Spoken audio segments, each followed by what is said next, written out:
Estamos en comunicación con Gustavo Nievas, abogado de la principal acusada del juicio que se sustancia aún por muertes en Hospital Materno Neonatal, el abogado de Brenda Agüero. Gustavo, ¿cómo estás? Buen día, te saludamos de los SRT. Buen día a ustedes, buen día a toda la audiencia. Bueno, un día clave, desafiante, extenso, como final de un juicio complicado, también muy con mucha prueba.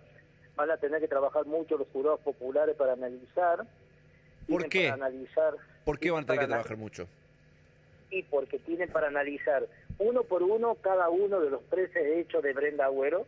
Se vota individualmente cada hecho, y después van a tener que analizar uno o dos según el hecho que se le atribuye a los funcionarios públicos. Entonces sí, hay que analizar como en total cerca de 40 hechos. Entonces, como se analiza uno por uno, y ellos tienen que decidir por culpabilidad o no culpabilidad, y primero analizan si el hecho existió, y luego si lo cometió cada una de las personas que está imputado, no es una cosa tan sencilla, va a haber mucho para debatir. En tu rol, por supuesto, de abogado defensor de Brenda Agüero, sí, por supuesto, sí, actuás ajustado a ese rol. Pero sos, como tal, una persona que desde el inicio del juicio considera que no ha quedado comprobada la culpabilidad de tu defendida en todo este proceso. Habiendo transcurrido ya la totalidad de las audiencias, ¿sostenés esa postura?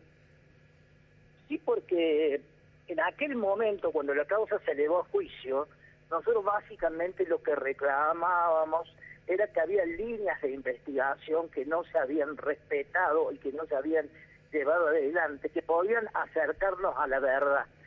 Sabiendo que la investigación penal preparatoria es para desarrollar líneas de investigación, como el tema de las farmacias cartelizadas, la posibilidad de ingreso de remedios experimentales, y cuando ya llegamos a juicio sabíamos que íbamos a tener las dificultades que hemos tenido, que es que no hemos podido llegar a un nivel de certeza que nos pudiera permitir saber qué es lo que verdaderamente pasó. Porque verdaderamente hay 13 casos, 8 bebés fallecidos, 8 descompensados, y las historias clínicas, y las autopsias, y todo lo que tiene que ver con lo químico, ha mostrado distintos motivos, razones para que los bebés llegaran a esa situación, pero como no se profundizó la investigación, sino que se focalizó exclusivamente en Brenda Agüero por parte del fiscal Garzón, nos encontramos con este problema porque los juicios penales, orales, no son para analizar líneas de investigación, sino para analizar pruebas ya recabadas. Entonces, nosotros no solamente sostenemos la inocencia de Brenda Agüero, sino que sostenemos que la prueba que se ha podido recabar no alcanza al tribunal o a los jurados para decir, acá pasó esto. Gustavo, sí. Gustavo, te saluda Andrés Oliva, ¿qué tal? Buenos días. Hola Andrés, ¿cómo te va? Te pregunto lo siguiente, vos estás señalando de que no hay pruebas indubitables para condenar a Brenda Agüero, que eso es lo que tiene que resolver hoy el Tribunal Popular, el Jurado Popular. ¿Qué dice la querella? Dicen que las pericias forenses sobre los 3 cuerpos de los bebés y los 8 que lograron sobrevivir tienen un excedente de potasio e insulina que solo podría haber sido obtenido por inyección. En paralelo, tenés las pericias psiquiátricas o psicológicas que señalan que tu defendida Brenda Agüero tiene una personalidad de protagonismo. Por otro lado, tenemos también aquellas pruebas que la ubican en el lugar de los hechos. Entonces, son pruebas indubitables. Te contesto una por una. Sí, claro. Te contesto una por una. Primero, vino una patóloga, hay un principio en derecho procesal penal que se llama principio de congruencia.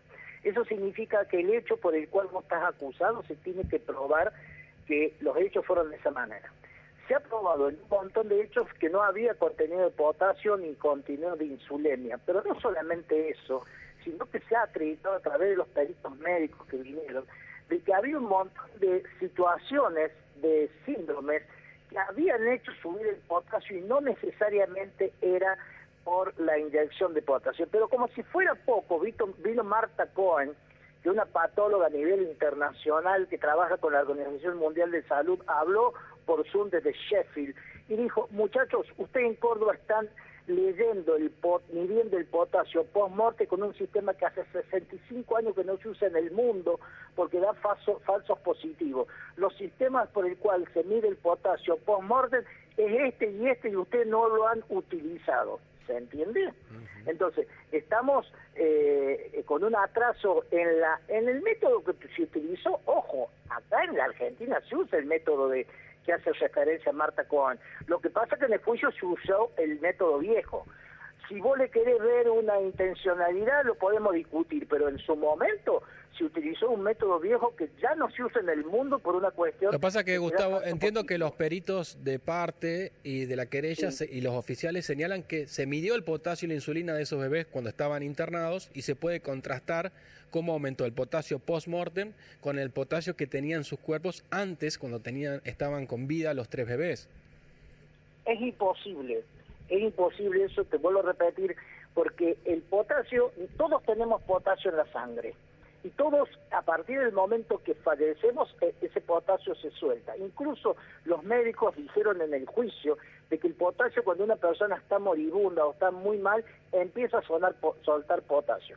Entonces, si la persona falleció o el bebé falleció a las 8 de la mañana y la medición de potasio se hizo a las 6 de la tarde, el nivel de desarrollo, de aumento de potasio entre el momento que se midió y el momento en que la persona falleció, que era lo que hacía falta, hay un caso que tiene 20 horas de diferencia. ¿Me explico? Doctor, más allá de lo que dijo Marta Cohen respecto de eso. Buen día, doctor. Silvina Brochero lo saluda. Indudablemente el tema del potasio que se puede discutir, a su defendida se lo ubica en la escena de casi todos los casos que están siendo juzgados.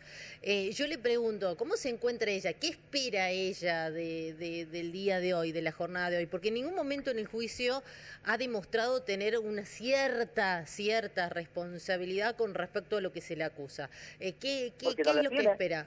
¿Qué es lo que espera? Sí, se ha demostrado que también tiene una personalidad bastante compleja. ¿Qué es lo que espera de la justicia en la jornada? ¿Qué sería una personalidad compleja para vos?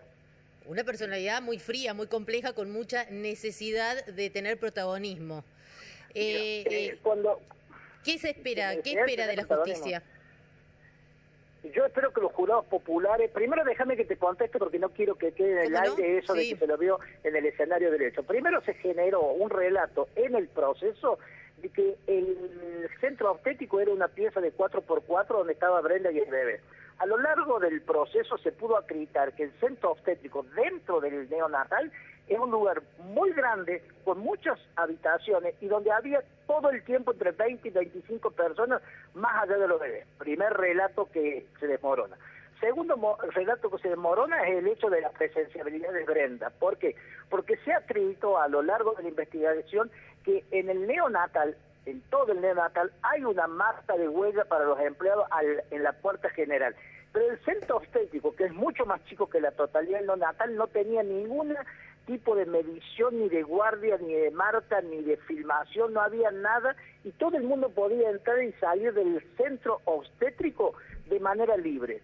Cuando las mamás en instrucción declararon y dijeron, vino una mujer y yo le entregué mi bebé, esa mujer era, según la mamá, rubia, alta, morocha, pelo platinado, pelo ondulado, y cuando vinieron a juicio, después que en el panel el gobernador Schiaretti le entregó la foto, que era también demostrado en el juicio, que le mostraron una foto y que había sido exhibido en todos los medios de comunicación, dijeron, ella es la persona que yo le entregué a mi bebé, cuando ya la habían escrito de otra manera. Primer punto. Tercer punto, cuando se hicieron las pericias informáticas, se comprobó que toda la base de datos del neonatal, incluido las historias clínicas, incluido la base de datos de los empleados, era todo absolutamente puesto como un Excel, absolutamente vulnerable, no había ninguna medida de seguridad que garantizara que la información que salía de ahí era cierta. Pero como si fuera poco, se descubrió que los días 6 y 7 había una enfermera psiquiátrica que no estaba en la lista y que la vieron 6 personas manipulando bebés, razón por la cual el tema de la presencialidad ha desaparecido. Con respecto a lo de la personalidad que decís vos, no es verdad que los peritos psicólogos y psiquiátricos dijeron que ella tenía una personalidad narcisista. Dijeron que tenía rasgos, y hay una gran diferencia entre el rasgo y la personalidad. Pero no obstante, más allá de esa, cuando yo de ese detalle, cuando yo le pregunté al doctor, según esto que usted me dice, este rasgo narcisista que tiene Brenda, ese rasgo narcisista permite, como está diciendo la psicóloga del doctor Nagy, inferir que ella sea capaz en este sistema de análisis verdaderamente descerebrante, de que sea capaz de sacrificar un bebé para hacerse ver. No, de ninguna manera. Ella tiene un rasgo narcisista, pero de ninguna manera se puede decir que sea ni narcisista, ni sea psicópata, ni que sea una psicótica, ni que tenga una enfermedad patológica, y nada de su personalidad. De las 11 pruebas que le hicieron a Brenda, demuestra que ella sea capaz de llevar adelante la muerte de un bebé para hacerse ver. Aparte, ni siquiera estamos hablando de un asesino, estamos hablando de un asesino serial, una cosa que solamente estudiar la historia de los asesinos seriales se podría ver que Brenda Agüero no tiene absolutamente nada que ver con eso. Gustavo Nievas, agradecemos este contacto con los SRT, el medio de la universidad, y seguramente, en función también de lo que suceda en la jornada de hoy, sí, retomaremos por supuesto, este por supuesto. Gracias, por Gustavo. Supuesto. Estamos esperanzados. Gracias. Gustavo Nievas, el abogado defensor de Brenda Agüero, la principal acusada como autora material de la sucesión de muertes en el Hospital Materno Neonatal de la ciudad de Córdoba, acaba de hablar con Fuerte y Claro.